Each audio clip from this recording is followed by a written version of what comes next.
So if you're going to try something that's really good and delicious in your fall garden, what would it be? And there's a lot of different answers and there is no wrong answer, but I'll tell you something that we like to grow here at Whirlwind Family Farm that's an absolute favorite with our customers and our family as well, and that's pie pumpkins. Now you notice I said pie pumpkin, I just didn't say pumpkin. There's a lot of great gourd pumpkins out there that are designed to be carved up, and they're a wonderful decoration on your front porch at Halloween. Those are just your regular pumpkins. You can find them. There's farmers who raise them. You can get them at the grocery store. Fantastic, but they're not great to eat. But what is good to eat is a pie pumpkin, and there's two species that have done well for us, and I'll turn the camera around here and show you. These are cinnamon girls, and there's another group out there that is called Winter Luxury, and they're really good. I'm noticing here there is a walking stick. I'm not going to bother him, even though I think they do go after it. Let's just go in and zoom in on him. Just saw him while I was talking. Anyway, these are our cinnamon girl pumpkins. They have actually absolutely taken off and done well. And you may say to yourself, okay, when do I plant these?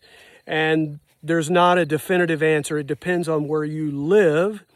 So if you live further south in the United States, like this is Zone 8, Texas, which is very warm climate, we'll start them mid to late August because we're trying to get into a little bit cooler time of the year, even though we can be hot all the way into October, is that we want to give them a better chance of doing well. So we plant them later. If you're in the Midwest, let's say you're in Ohio, and I don't know this for certain, but you may want to start more in mid to late July, and those pie pumpkins are going to be mature and ready to harvest right in the center of October, which is probably when you'd want them to be harvested.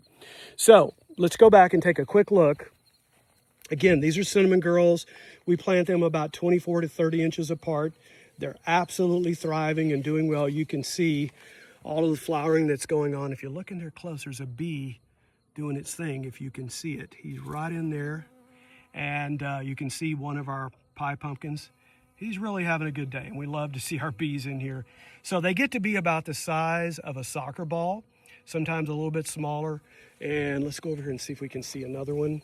Here's another one right there. And then if we walk over here, we can find one that's in its early stages. You can see right there. And these little pumpkins are really starting to take off. We've got about 60 different plants in here because we have customers, but in a small backyard setting, you certainly don't need that many. You could have 4 or 5 of these and you're probably going to have enough for you and plenty to share with your neighbors. But I'll tell you, each year, my wife will take a few of these pumpkins and she'll make pumpkin pie. We have a friend who takes them and she takes them, gets the ingredients out of them, cuts them open, and makes an ice cream, which is absolutely delicious. I think she did give us the recipe one year, so we need to visit that again because that's so good. But it's just a fun thing to be able to grow. If you have children, they'll really enjoy these cute little pie pumpkins. Some people will keep them. We used to do farmers markets, and it's funny, it's always the kids that would come up to our stand, and they just liked them because they were these cute little pumpkins that they would like for Halloween. So they didn't even know anything about the fact that they were delicious to eat. But it is a great addition to your garden, simple to raise. And let me give you one little tip is yes, pumpkins do like to be watered well. They take a little bit more water because pumpkins are just something just like radishes or anything else. It requires water to produce that size fruit. We try not to do any top watering because we don't want water to get on those leaves to cause any sort of powdery mildew. So that's why we like drip lines. And you can do the same. You can water at the base. If you don't have drip lines or maybe you have soaker hoses, that's a good way to go with pumpkins. Soaker hoses are not expensive and you can run them 2 or 3 times a week. And again, I always say with watering, get your finger down that soil, see how that soil feels. If it's plenty wet, don't need to water that day. So it's a simple, easy thing to grow. Pumpkins will pretty much take care of themselves. They're easy to go out and see when they're ripe and ready to go. And as you can see, these are absolutely doing well and they need room. I always recommend 24, 30 inches apart. They're going to need that room to thrive and to do well. And they're just a fun addition to your garden. So think of those.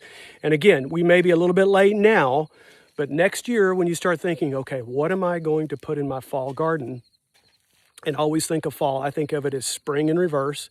We're moving back into cool weather, just like those cool weather plants that do well in early spring. Pumpkins, this is their season. You can start them off, and again, that's one of those things, depending on what zone you're in, you can start them off in the fall, start them in seed trays, quick, easy, you can get them planted out. But we appreciate you finding our channel. Put in the comments section if you've had much success growing pumpkins, what type of pumpkins, and if there's any other fall vegetables that you really prefer this time of year. We like to go with the greens. There's a lot of different greens, Swiss chard, our spinach, bok choy, things like that. Those are favorites. But the pie pumpkins are, and in this case, the cinnamon girls, they are an excellent addition to Whirlwind Family Farm.